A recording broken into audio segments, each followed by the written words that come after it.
কত যুবক আপনি দেখেছেন মোটরসাইকেল নিয়ে বের হয়েছে, সাদা কাপড় পরে ঘরে ঢুকতে হলো, আপনার চোখেই তো দেখা। আর কতটুক দেখলে আপনার আমার সেই বুদ্ধিটা জাগবে, আপনি আমি আর কতটুক দেখলে আমাদের দিলটা নরম হবে, আমাদের দুষ্টামি করা বন্ধ হবে, আমাদের বেয়াদবি করা বন্ধ হবে, অশ্লীলতা বন্ধ হবে। কথা বলেন ঠিক কিনা? সারাদিন কাজ করা মানুষের একটু তো ঘুমের দরকার, এটা নিয়ে তো কারো কোনো দাবি নাই, প্রত্যেকটা মানুষের তো ঘুমানোর অধিকার আছে। কিন্তু আমরা যখন মায়ের পেটে আসছিলাম রাতে 2টা-3টা বাজে লাথি মেরে মাকে ঘুম থেকে জাগাইয়ে দিয়েছিলাম। আমার মা আপনার মা সেই ব্যথা সেই কষ্ট, যেখানে রাগ হওয়ার কথা কাঁচা বুক ঘুম ভাঙ্গার কারণে, সেখানে আপনার মা আমার মা মুস্কি মুস্কি হাসতে শুরু করলেন, এক কেমন জানি এক আনন্দ অনুভব করতে লাগলেন। জগৎ জিজ্ঞেস করে, মারে তুই সারাদিন কাজ করে 12টায় ঘুমাতে গেলি, 2টায় তোর চোখ খুলে গেল বাচ্চা লাথি মেরে, তোর কি একটু রাগ লাগে না? বলে স্বাভাবিক সময় হলে রাখতো, কিন্তু আজকে ব্যথাটাও খুব মজার লাগে, লাথিটাও খুব আনন্দের লাগতেছে, মজা লাগতেছে, আজান্দা লাগতেছে। আমি খাইতে পারি না, মন ভরে অনেক দিন হয়ে গেল, কিন্তু আমার ক্ষুধা লাগে না, আমার দুর্বলতা লাগে না। এবার যখন পেট বড় হয়ে গেল, ভালো করে গোসল করতে পারে না, বাথরুম করতে পারে না, হাঁটতে পারে না, শরীর ভার হয়ে গেল, এর উপরে আবার সংসারের কাজ করা লাগতেছে আমাদের মাদের। কিন্তু মা কখনো বিরক্ত হয় নাই, প্রত্যেকটা ব্যথা যেন আনন্দের হয়ে গেল, প্রত্যেকটা কষ্ট যেন সুখের হয়ে গেল। আপনার আমার মা এইরকম কষ্ট সইতে এবার মার পেইন ব্যথা যখন উঠলো, হসপিটালে নিয়ে গেল, ডাক্তার চেক আপ করে বলে না এখানে তো বড় ক্রিটিক্যাল সিচুয়েশন দাঁড়িয়েছে। বলে জিজ্ঞেস করে কি? বলে যে হয়তো মাকে বাঁচানো যাবে, না হয় সন্তানকে বাঁচানো যাবে, দুইজনের একজনকে বাঁচানো যাবে, দুইজনকে একসাথে বাঁচানো যাবে না। স্বামী বলে আমার বউকে বাঁচাও, মা বাবা বলে আমার মেয়েকে বাঁচাও, শ্বশুর শাশুড়ি বলে আমার ছেলের বউকে বাঁচাও, জগৎ বলে মাকে বাঁচাও। কারণ মা থাকলে তো সন্তান আরো আসবে, মাকে বাঁচাও। সবাই বলে মাকে বাঁচাও। ডাক্তারের মনে একটা ইচ্ছা জাগলো, মাকেও একবার জিজ্ঞেস করি সে মাটার রায়টা কি, বক্তব্যটা কি। সবাই বলে মাকে বাঁচাও। মাকে যখন জিজ্ঞেস করা হলো, মা বলে যে আমার স্বামীর কথা শুনেন না, আমার মার কথা শুনেন না, আমার বাবার কথা শুনেন না, আমার শ্বশুর শাশুড়ির কথা শুনেন না, আমার কথাটা শুনেন ডাক্তার।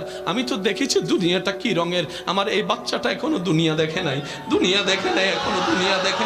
আমি তো দেখেছি ফলের স্বাদ কেমন, আমের স্বাদ কেমন, আমার বাচ্চা এখনো সেই স্বাদটা পায় নাই। ডাক্তার গো, ও আমার ডাক্তার ভাইয়া, তুমি আমার বড় ভাইয়ের মতো, অনুরোধ করে বলি, দুইজন থেকে যদি একজন বাঁচানো যায়, আমাকে বাঁচাইও না, আমার সন্তানকে বাঁচাও। আমি স্বার্থপরের মতো নিজে বাঁচার জন্য সন্তানকে মারতে আমি পারবো না। আমি দরকার হলে মরে যেতে রাজি, আমার সন্তানের মুখে আমি হাসি দেখতে রাজি। কেউ যদি মনে করে আমি অন্যায় করার পরও, 2 নম্বরই কামানোর পরও, অন্যায়ভাবে টাকা কামানোর পরও আমি তো খুব ভালো আছি, আমার তো কোনো অসুখ হয় না, আমার তো কোনো রোগ হয় না, আমার ঘরে অশান্তি হয় না, আমার টাকার কোনো অভাব হয় না, শ্রদ্ধার সাথে বলি, পৃথিবীর বুকে আসমানের নিচে দরার উপরে সবচাইতে বড় দুশমন আল্লাহর, সবচাইতে বড় বাটপার, সবচাইতে জালিম ফেরাউনের জ্বর হওয়া তো দূরের কথা, সর্দি কাশিও কখনো হয় নাই। প্রকান্তরে আল্লাহর প্রিয় বান্দা আইয়ুব নবীর সারা শরীরে রোগ। আল্লাহর প্রিয় বন্ধু, আল্লাহর মনোনীত, আল্লাহর কাছের, আল্লাহর পছন্দের নবী, জগতের উজ্জ্বল নক্ষত্র আইয়ুব নবীর সারা শরীরে রোগ, সারা শরীরে পোকা পড়েছে। আল্লাহর প্রিয় বন্ধু ইব্রাহিম নবী আগুনের মধ্যে পড়ে গিয়েছে। আল্লাহর পছন্দের নবী ইউনুস নবী মাছের পেটে পড়ে গিয়েছে। ও আমার ইমানদার ভাইয়েরা, সুখে থাকা, টাকায় থাকা, অট্টালিকায় থাকা মানি রবের প্রিয় বান্দা, এটা ডিভাইন করে না, এটা কখনো শনাক্ত হয় না। রবের প্রিয় বান্দা বুঝতে গেলে তাদের লক্ষণ আছে। ওয়াইবাদুর রহমান আল্লাযিনা ইয়ামশুনা আলাল আরদি হাওনান। রবের প্রিয় বান্দা তারাই তো রবের প্রিয় বান্দা, যারা হাজার অহংকার করার সুযোগ থাকার পরও নম্র ভদ্র হয়ে চলে, যাকে কেউ বুকে লাগায় না তাকেও আপন করে বুকে লাগিয়ে নেয়। 2 নম্বরই করে চলেন মানে রব আপনার উপর খুশি নয়, রব আপনাকে সুযোগ দিচ্ছে ব্যাক গিয়ার লাগানোর জন্য। রব আমাদেরকে সুযোগ দিচ্ছে ব্যাক গিয়ার লাগা। নামাজ পড়স না, রিজিক দিচ্ছি ব্যাক গিয়ার লাগা। অন্যের উপর জুলুম করে জায়গা দখল করতেছিস, তার মানে তোকে সুযোগ দিচ্ছি না, ব্যাক গিয়ার লাগা। এই ব্যাক গিয়ার যদি নিঃশ্বাস বন্ধ হওয়ার আগে লাগাতে পারিস, যার হক নষ্ট করেছিস তার থেকে মাপ চাইতে পারিস, আমি গফফার তোকে মাফ করে দিতে রাজি। এই পৃথিবীতে যাই কিছু দয়া করেন তিনি কে? রব যদি দয়া না করে কারো কি রিজিক আসবে? কারো সুস্থতা আসবে? রব যদি দয়া না করে কেউ খাবার খেলো ঢোক গিলতে পারবে? খাবার হজম হবে? এবার আপনি যদি একটু খেয়াল করে দেখেন, যারা রবকে মানে না তাদের ঘরও খাবার, পেটের হজমও। আল্লাহ ওনারা তো আপনাকে মানেই না। আমাদের দুনিয়ার ধরন নিয়ম হচ্ছে যে যারে মানে পাম দেয়, যে যারে একটু দাম দিয়ে মাথায় তুলতে পারে সে 2 টাকা চাইলে 2000 টাকা দেয়। আর যে দুশমন সেটা যদি রক্তেরও হয়, আমি তারে দেখি নাই, সামনে দিয়ে ডাকার পরও কয় আমি তো who are you, I don't know you, আমি তো তোমারে চিনি না।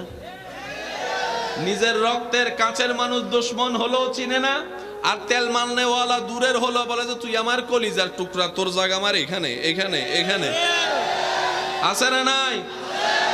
রবকে আমরা বললাম ইয়া রব, তারা তো তোমাকে মানেই না, ডাকেই না, স্মরণও করে না, স্বীকারও করে না, তারপরও তুমি তাদেরকে এত দয়া করে যাচ্ছ, তাদেরকে তুমি সন্তানের মা বাবা বানাচ্ছ, তাদেরকে তুমি সকালের নাস্তা দিচ্ছ।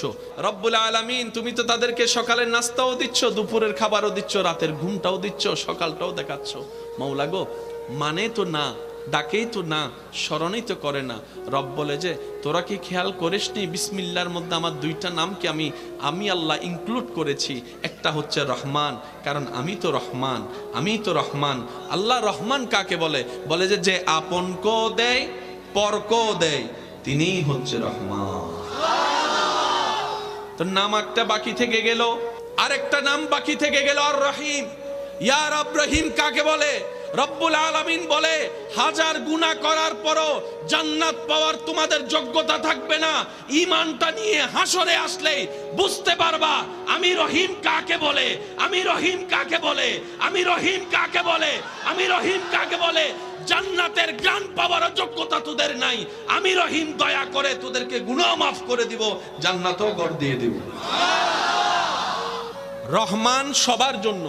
এবার বুঝতে পারছেন বেনামাজি কেমনে বাপ পায়, সুদ খান এওয়ালা কিভাবে ভালো থাকে, বুঝতে পারছেন তো? নাম কয়টা বলেছি? বলেন আর রহমান, সবাই বলতে হবে আর রহমান, আর রহিম। 2টা নাম পেয়ে গেলাম। মুসলমানদের কত বড় সৌভাগ্য, দুটো নামের দয়া মুসলমানের উপর আছে, আপনার উপর, আপনার উপর। রাহামিম, বলেন রাহা, রাহা, রাহা, রাহা। এবার বলেন মানুষের বাংলাতে এটাকে কি বলে? যেটাকে বাংলায় পেট বলে সেটা ইংরেজিতে বলে মাশাআল্লাহ, আরো জোরে বলেন। আর আরবিতে বলা হয় বাতন, আরবিতে বলা হয়, সবাই বলেন আরবিতে বলা হয়। বাংলায় যেটাকে বলা হয় পেট, ইংরেজিতে বলা হয় বেলি, আর সেটাকে আরবিতে বলা হয় বাতন। কিন্তু যখন আমি আমার মায়ের পেটে, আপনি যখন আপনার মায়ের পেটে গিয়েছেন, সেটা আর বতন থাকে নাই, সেটাকে বলা হয় রেহেম। এখনো শুনি নাই, আরো জোরে বলেন। যারা যারা মাকে ভালোবাসেন আওয়াজ দিয়ে বলেন সুবহানাল্লাহ। এবার বলেন পুরুষ বেশি সাহসী নাকি নারী বেশি সাহসী? তেলাফুকা দেখলে লাভ দেয় কে? আরো জোরে। যদি আপনি একটা মহিলা মানুষের তেলাফুকা দিয়ে ধরেন, আর অস্ত্র ধরা লাগবে না, সম্পত্তি সব লিখা দিব আপনার নামে। তেলাফুকা দেখলে ভয় পায় কে, পুরুষ না নারী? আরো জোরে বলেন পুরুষ না নারী? টিকটিকি দেখলে ওই রুমে আর যায় না, পুরুষ না নারী? যেই নারী তেলাফুকা দেখলে এক লাফে ওই রুমে চলে যায়, যেই নারী টিকটিকি দেখলে ওই ঘরে আর ঢুকে না, যেই নারী একটা সুই দেখলে বলে যে করুণায় মারা যেতে রাজি, সুই দিতে রাজি না, সেই মেয়ে যখন মা হয়, যারা সন্তানের বাপ হয়েছেন, সিজারে যাদের সন্তান হয়েছে আপনারা বুঝবেন, পেট কেটে ফেলে, পেট পেট বমি হওয়া এক রকমের শান্তি। বমি হচ্ছে না, শুধু বমির বাপ, মেজাজও ধরে, মনও ধরে। ভালোবাসার মানুষ আইসা যদি বলে আই লাভ ইউ, কয় আই হেট ইউ। কারণ তখন আই লাভ ইউর উত্তর দেওয়ার মতো মন মানসিকতা, ইচ্ছা থাকে না। এবার আমি বলতে থাকবো, আপনারা একটু বলবেন কষ্টটা কেমন, চিন্তা করবেন। বমি হচ্ছে না, বমির ভাব, বারবার ভাব। ভালো খাবার ঘ্রাণ আসলেই বমি বমি লাগে, মাথা চক্কর দেয়, বসতে পারে না, শুইতে পারে না, উঠতে পারে না। আমার মা যখন আমি পেটে আসছি, আপনি যখন পেটে গেছেন, আপনার মার অবস্থা, আপনার মার অবস্থা, একটু সুবহানাল্লাহ বলতে থাকি না। আপনার আমার মার অবস্থা, শুইতে পারে না, বসতে পারে না, দাঁড়াতে পারে না, খাইতে পারে না, ঘ্রাণ নিতে পারে না। আবার এদিকে সংসারের সব রান্নার কাজ করা লাগছে, কাপড় ধোয়া লাগছে, ঘর মোছা লাগতেছে, পরিষ্কার পরিচ্ছন্ন সব কাজ করা লাগতেছে। কিন্তু আমার মা কখনো আমাকে নিয়ে বিরক্ত হয় নাই। আপনার মা আপনাকে নিয়ে কখনো বিরক্ত বোধ দেখায় নাই, বিরক্ত বোধ দেখায় নাই। সারাদিন কাজ করা মানুষের একটু তো ঘুমের দরকার, এটা নিয়ে তো কারো কোনো দাবি নাই। প্রত্যেকটা মানুষের তো ঘুমানোর অধিকার আছে। কিন্তু আমরা যখন মায়ের পেটে আসছিলাম, রাতে 2টা-3টা বাজে লাথি মেরে মাকে ঘুম থেকে জাগাইয়ে দিয়েছিলাম। আমার মা, আপনার মা, সেই ব্যথা, সেই কষ্ট, যেখানে রাগ হওয়ার কথা, কাঁচা বুক ঘুম ভাঙ্গার কারণে, সেখানে আপনার মা, আমার মা মুস্কি মুস্কি হাসতে শুরু করলেন, মুস্কি মুস্কি হাসতে শুরু করলেন। এক কেমন জানি এক আনন্দ অনুভব করতে লাগলেন।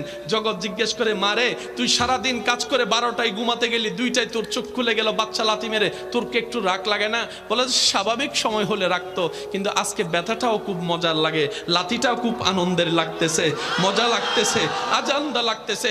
আমি খাইতে পারি না, মন ভরে অনেক দিন হয়ে গেল, কিন্তু আমার ক্ষুধা লাগে না, আমার দুর্বলতা লাগে না। এবার যখন পেট বড় হয়ে গেল,